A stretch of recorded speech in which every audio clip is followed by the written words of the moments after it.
right. Hi, everyone, and welcome to our third session of the day on the lead gen revolution, driving solar sales in a competitive market. I'm Chelsea Moon, head of training development here at Enerflo, and thank you again for joining our sessions. Let me introduce our presenter for this session, Bill Murphy, the founder and CEO of Solar Cheat Code. And with that, Bill, go ahead and take it away. Oh, thank you so much, Chelsea. How you doing, everyone? Thank you for being here. Glad I could be a part of SolarConnect, which is exciting. Can everyone hear me okay? We got you. All right, fantastic. So what I'll do is I'll pull up the presentation and then share my screen. That's the format, right? Yep. Perfect. All right. Let's get this going here.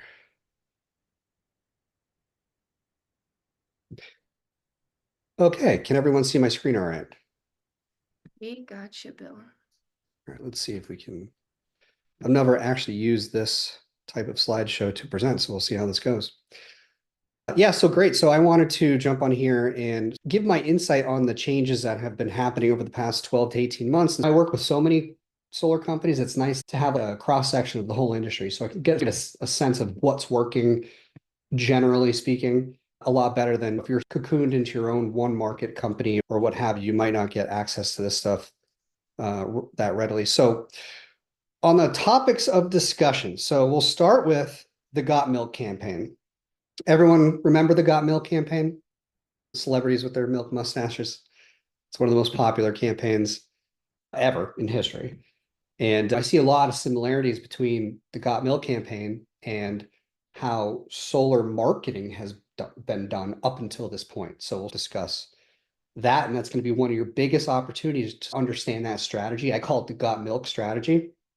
But when you truly understand exactly the assignment and what you can do in today's market. So from there, we'll discuss the homeowner's buyer's journey, right? And how that translates into what an effective marketing campaign truly looks like. Because I would say 99% of solar companies or even marketing companies are just scratching the surface of what's capable when you're talking about online lead generation, things of that nature, and how to really tie that to overall amplifying your brand online. Because when you can effectively amplify your brand online, it should make sales easier. People should get the idea as why you versus others before they even talk to somebody. And if you can accomplish that, it's downstream from there.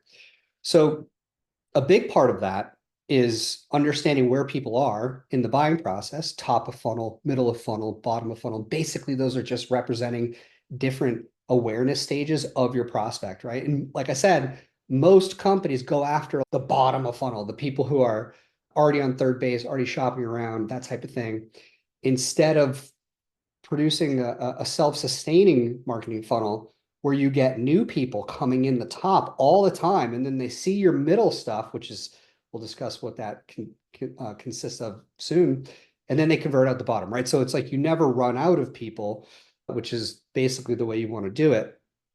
And a big part of that is how to develop a unique selling position, right? Because the more commoditized the offer, the more important it is to stand out. And you may be thinking, I'm very similar to everyone, right? I don't have necessarily a unique selling position. But the good news is everyone thinks that way. And I guarantee you can do it with resources you have at your disposal. So we'll sort of cover how to go through thinking about how to develop USPs so you can get an idea of what to do for your own business. Now, from there, once we have an idea of the buyer's journey, where people are in the top, middle, or bottom of funnel, we understand how the Got Milk campaign is our biggest opportunity as solar business owners. And we have a unique selling position, like we've developed something that will break free of the competition and allow us to stand out. The next step is how to generate demand for your unique selling position. Now, there's two types of demand approach. There's Google, pay-per-click, YouTube, right? Like these platforms are arguably the highest quality of lead, and it's because people are basically shopping. Now, that's good. You have to do that in your business, right? The problem with pay per click is it's cultivating existing interest in solar power at any given moment. So there's only a limited amount of people who are willing to convert or are searching for these topics at the present time, right? Because you're paying every day on your pay-per-click campaigns. So it's very hard to scale, in other words, right? On the flip side, demand generation is where you can actually create demand, like new eyeballs into the top of funnel, and you can have more control over scaling those people, that traffic. You can actually create more traffic. And ultimately, what that does is it translates into a higher pay-per-click scalability, right? Because you're creating new people who go through and they end up in your pay-per-click campaign. So all this is going to tie into like the changes that are coming in 2025 for the FCC compliance. January 27th, you can't cold call data. All right, you have to actually generate leads yourself. And we'll get started here into that agenda. So the Got Milk campaign, it was a very fascinating campaign. I'm a student of marketing, and history leaves a lot of clues about what still works with the human psyche. And ultimately, the Got Milk campaign was started by a consortium of milk processors in Southern California. This is back in 1992. They were trying to combat the decrease in the consumption of milk. I guess it was down like 7%. And they didn't care what brand of milk you bought. They were going to process all the milk. So they already had all the big names, right, using their milk processing plants. So they came together and said, let's just increase the concept of milk, right? Not a brand, the concept of drinking milk. And they were able to make an incredibly successful campaign with this marketing company. I didn't even freaking write the marketing company in this presentation. I forget what it is. It's two guys' names, but they were able to not, they were able to curb the decrease in consumption of milk. It didn't increase the consumption of milk over the course of the country, but it did dramatically curb the decrease. So it was like a success. And at its peak, over 90% of Americans said that they recognized the Got Milk campaign. Now, this has to do with solar because over the past 4 or 5 years, all the marketing for solar power has been like the Got Milk campaign. It's not a company, it's not a product, it's not an installation business, it's the concept of solar, which is great. It's always worked. However, it's not working all that well anymore. Okay. And the reason I believe that is because with the extension of the ITC 4 years ago, it made it so the runway was paved. So we've been investing literal hundreds of millions of dollars into this Got Milk campaign for solar power for 5 years now.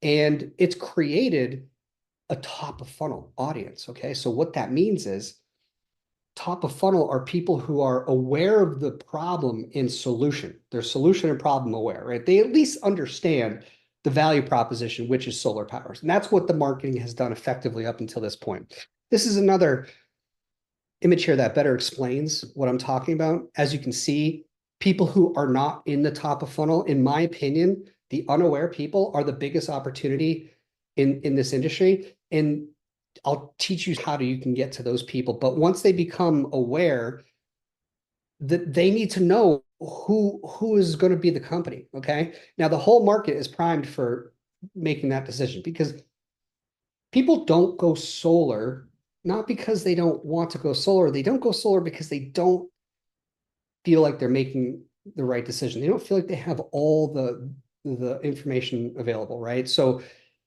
they have to understand from you. Now, this starts in your marketing, why your company's different, why your company can do things for them that they can't get anywhere else, because they are all problem and solution aware at this point. So now they're just trying to figure out who to go with, right? And that is where I believe in general, the entire marketing department is in this industry is we need to focus on that stuff. So again, the awareness stage is generated by the marketing that has been perpetuated up to this point about why solar power in general.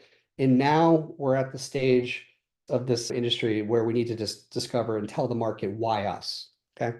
So how to develop a unique selling position, because this is exactly how you do it.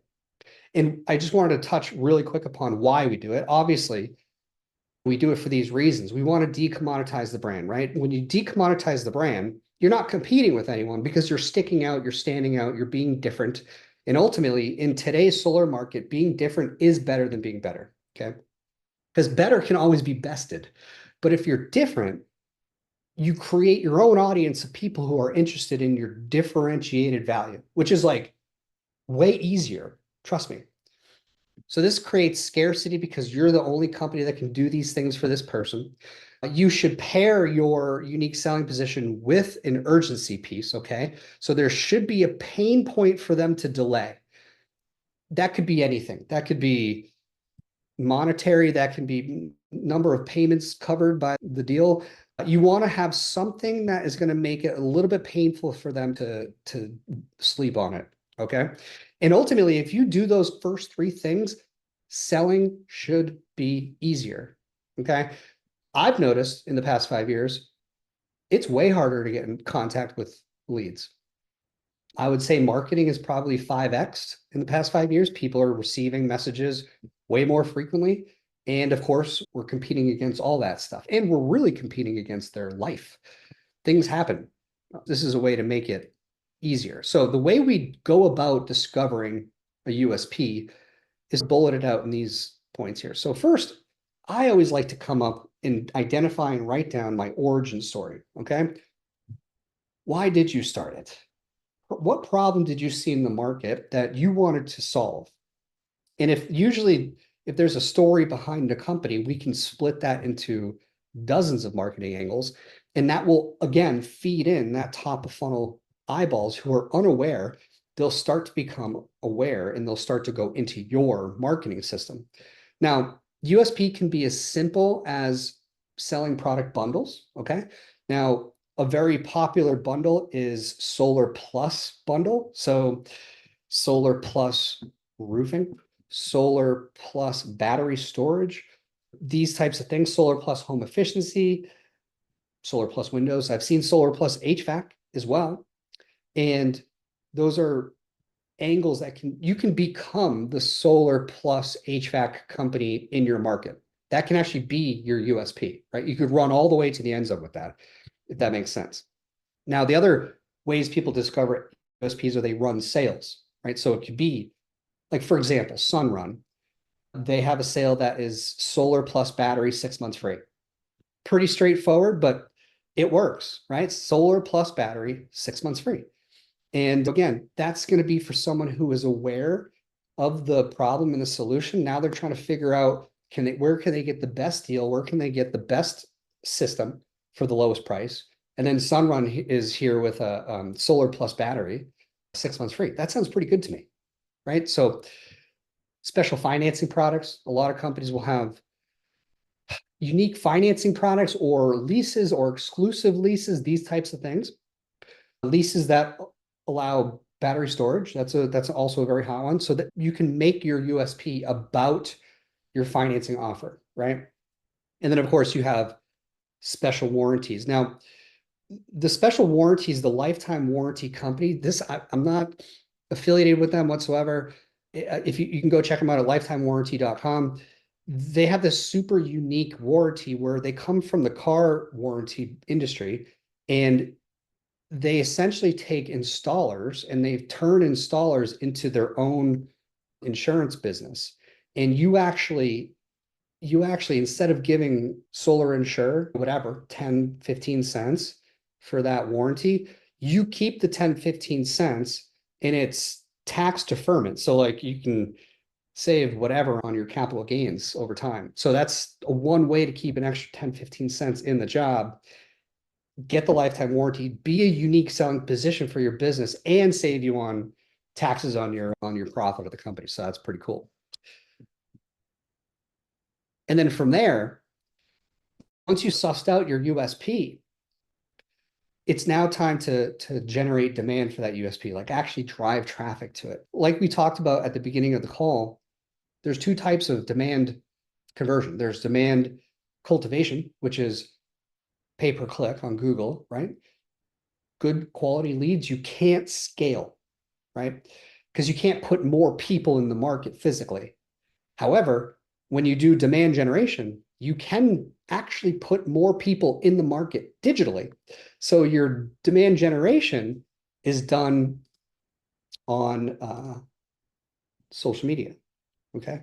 So that is the superpower of social media. You're actually able to create newly interested people, and those newly interested people will convert through your social media marketing campaigns, but they'll also allow your pay-per-click campaigns to scale because it's one machine is feeding the other machine. And no one's really doing this. No one has, I've done it for a few clients, but no one's really tied these two together. And I think what we're going to see is companies taking advantage of this type of process, because once you understand, okay, look, the best quality leads come from pay-per-click, people who are searching, but I can't scale those. But if I can create top, middle, and bottom of funnel campaigns on social media, which does two things. It'll convert people. It'll allow your USP to be proliferated online. So people will understand your brand. They'll be aware of your brand. But that campaign on social media, which is generating demand, will also feed in to your PPC audience so that it's growing that audience. What a beautiful combo between those two. So the way you do that is you turn eyeballs into buyers. Now, again, the eyeballs come from social media. Okay.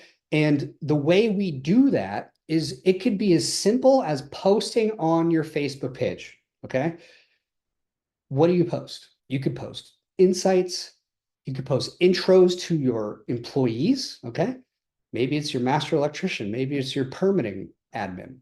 You should be trying to introduce the market to your company so that they feel that human connection. When I had a physical storefront solar store, this is like 10 years ago. We had a policy where if someone came through that door, we would have to introduce them to at least 3 people in the company, at least every single time. So they left out of there thinking that they met 3 friends. You can also post case studies. You can post off-color testimonials. Now, what's an off-color testimonial? We all have those jobs that didn't go so great, don't we? And everyone cherry picks their testimonials, but if you can get an off-color testimonial, it's a story about things that didn't go right, but how you went above and beyond to make the customer happy, right? Those case studies, those testimonials are way more impactful. So what happens is you post these on your page, right? Post a day, post every other day, and then you view the analytics on that post. Okay, you can go to your page and you can go to your analytics and you can see organically, hey, which one's resonating? Which one is getting more impressions and more clicks and more visitation than the other posts? That analytics dashboard will tell you which one's a winner. Okay. I never try to think about what's going to win. I just post and I wait for the platform to tell me what's a winner. And then you can increase the reach of those winners by boosting those posts. And you can do it for as little as $1 a day. Okay. And you can bump it up as time goes on. What you're doing is you're creating your own top of funnel when you begin to boost your organic posts. Okay. That's going to be your audience that keeps getting bigger and bigger. And you're going to have the rest of the marketing, which is your USP, your special offers, your sales, your product bundles, your special financing offers to convert those people into customers. And we're all working towards the FCC compliance in this effort. Okay. So I'm not just talking about lead gen for my own health. You have to do this. Like you can't actually buy data and cold call. You can't buy leads. You can't buy old leads. All of that ends. It's something called the lead generator loophole. So clean energy experts, modernized solar reviews, they would all generate one single lead. That lead would come with a written consent to contact. And then they would sell that to multiple companies. And those companies would all be put under the one umbrella consent to contact that they generated the first time. So the FCC is basically stopping that.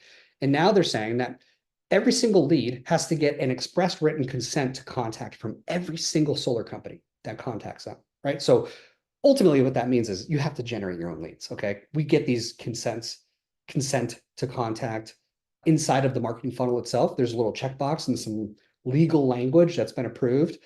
where they actually check this box, say, I understand to get these estimates, I need to be contacted by this company. So that's how this all ties together. So that is the end of my presentation. I figured you guys might have some questions because I did dump a lot on you. So I wanted to leave a few minutes here at the end for you guys to, yeah, pick my brain on this stuff. I could pull up any slides that I went over before. So yeah, just tell me what you guys think. Yeah, and Bill, we just briefly lost your video there right at the end, your camera. Not sure if you're able to turn your camera back on. Sure. But yeah, if you do have any questions, there is a Q&A at the bottom of your screen if you want to drop in any questions here for Bill.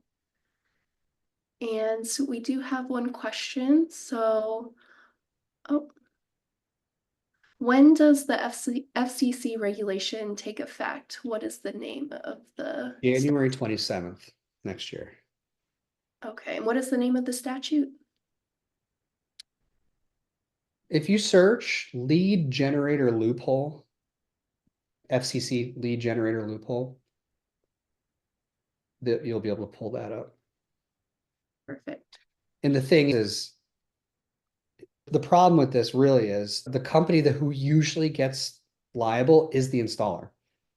Because if you have sales orgs who are doing this stuff, guess what the FCC goes and looks at? The contract, right? And that's going to have the installation company on it. So you really got to monitor that stuff.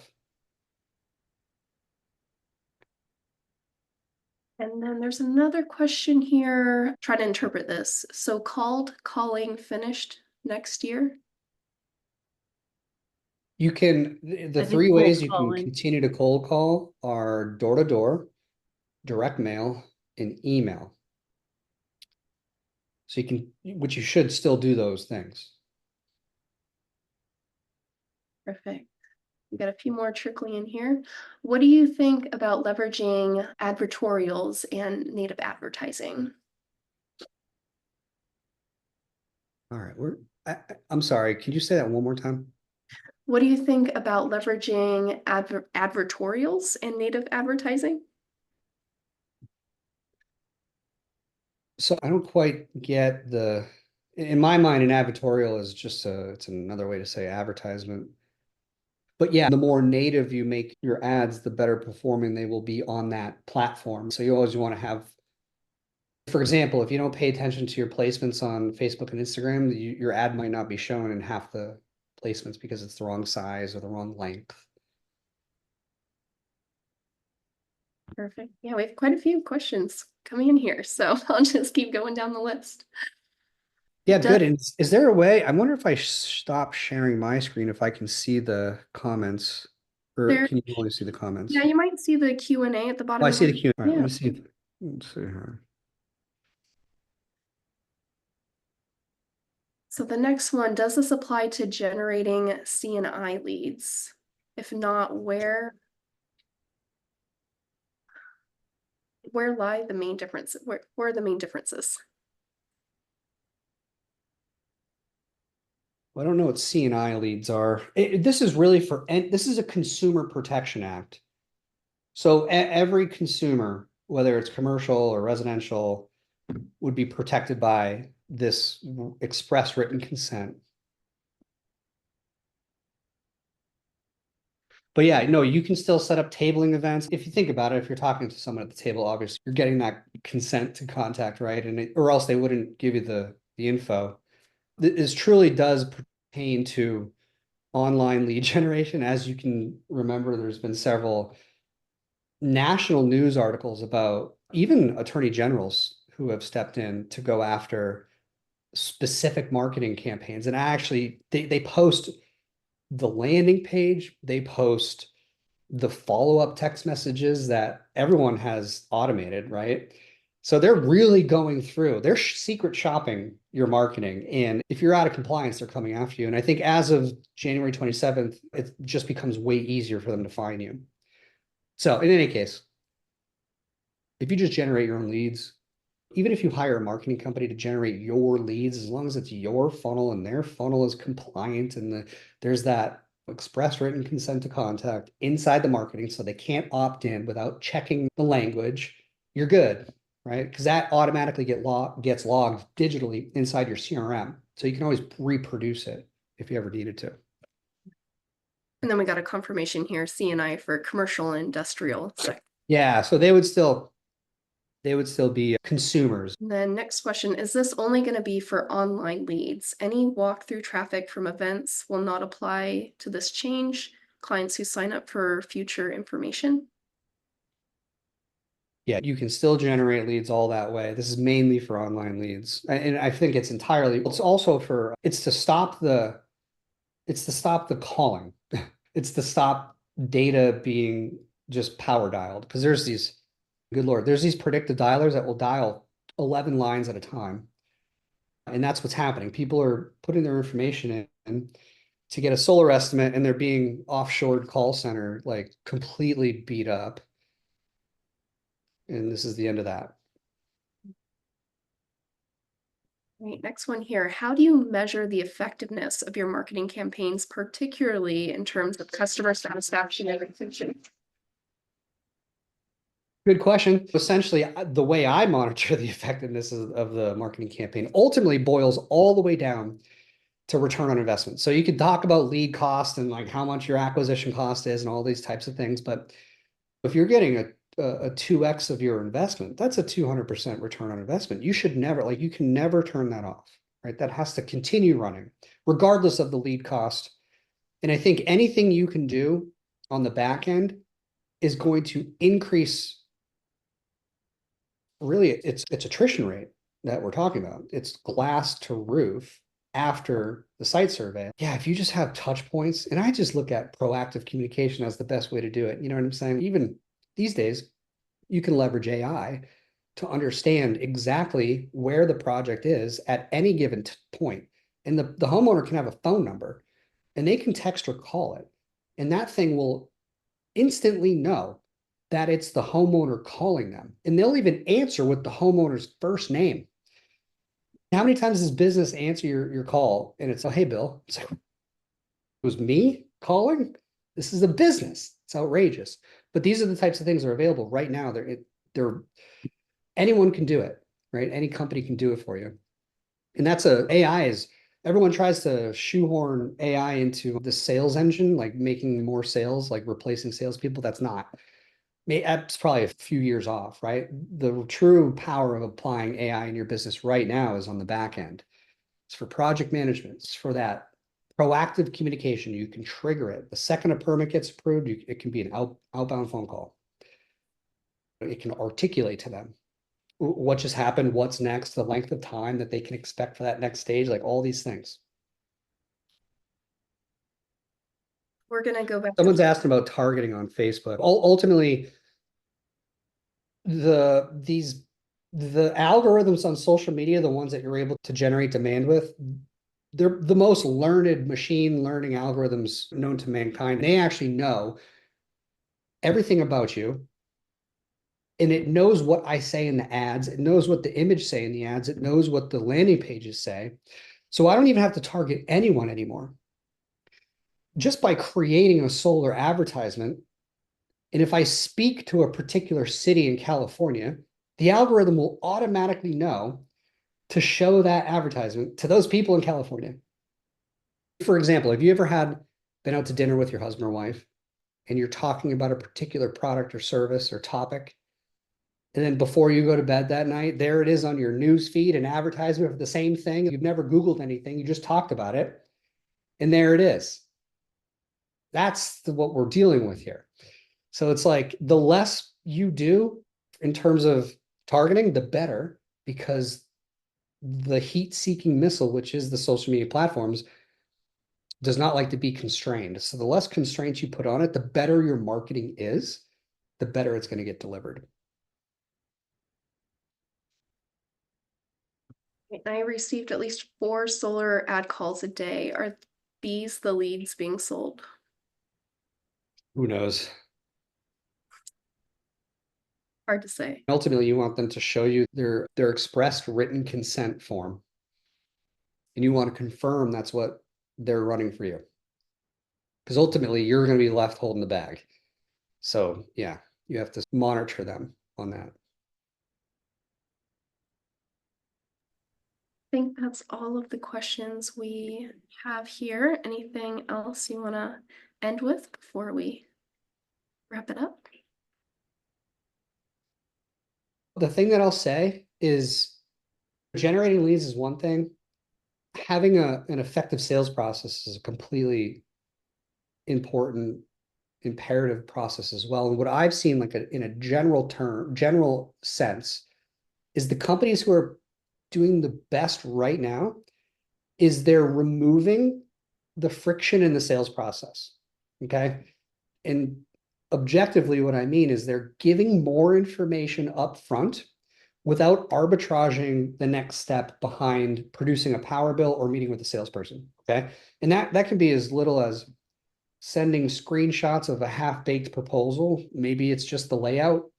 But what we want to do is we want to show them that we're doing work on their behalf because it's going to create reciprocity for that homeowner to come into the sales process. And I think ultimately, what I've seen happen in the past 12 months is that people are more willing to run their soft credit up front than they are to meet with the salesperson. Okay. People understand valuable things are expensive and they understand that most likely they'll finance it. And if they understand that, they also understand they should run their soft credit first as a way to find out what they qualify for. They do it every day anyway. So you might want to think about flipping the appointment behind the credit approval. That way you don't send any of your resources out to a home for someone who gets all jazzed up about going solar, then they DQ after hours wasted. So that's my last little tidbit. Thank you for all of your tips and advice today, Bill. This has been a great presentation, great session. And the next session coming up is going to feature leaders from some of the top solar design companies. So the title of that session is going to be Next Gen Solar Designs, exploring the latest tools and technologies. Thank you again, everyone.